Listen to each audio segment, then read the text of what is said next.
the god of winter.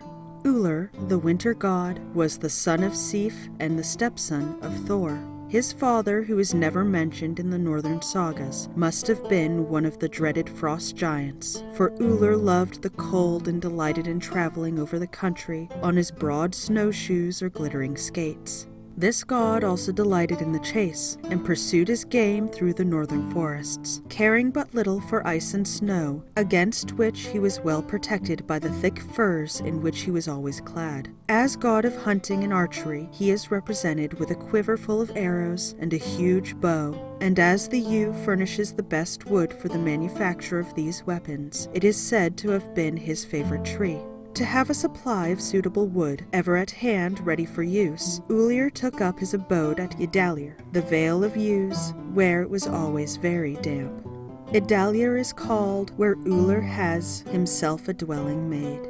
Seaman Zeta, Thorpe's translation.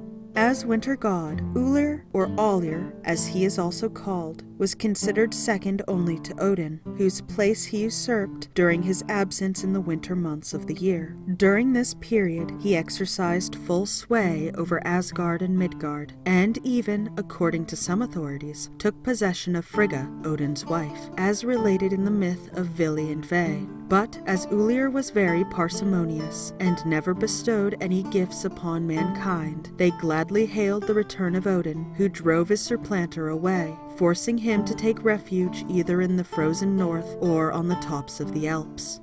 Here, if we are to believe the poets, he had built a summer house, into which he retreated until, knowing Odin had departed once more, he again dared to appear in the valleys. Uller was also considered god of death, and was supposed to ride in the wild hunt, and at times even to lead it. He is specially noted for his rapidity of motion, and as the snowshoes used in northern regions are sometimes made of bone, and turned up in the front like the prow of a ship, he was commonly reported that Uller had spoken magic runes over a piece of bone, changing it into a ship which bore him over land or sea at will. As snowshoes are also shaped like shields, and as the ice which he yearly enveloped the earth acts as a shield to protect it from harm during the winter, Uller was surnamed the Shield God, and was specially invoked by all persons about to engage in a duel or in a desperate fight. In Christian times, his place in popular worship was taken by Saint Hubert, the hunter, who also was made patron of the first month of the year, which began on November 22nd, and was dedicated to him as the sun passed through the constellation of Sagittarius the bowman.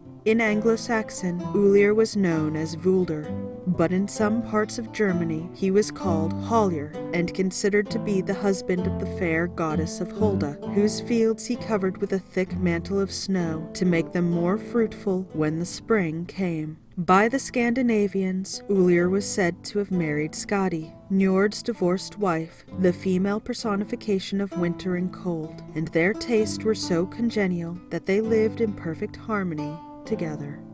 So that was The God of Winter, the first section of Chapter 11 of Myths of the Norsemen by Helene A Guerber, Uller. I will be working my way through this book section by section, and if there are any other public domain books that you would like for me to read, please leave a comment below. Did you enjoy this video? Then subscribe for more, and be sure to check me out on Facebook and Patreon. Thank you for listening, and have a lovely evening.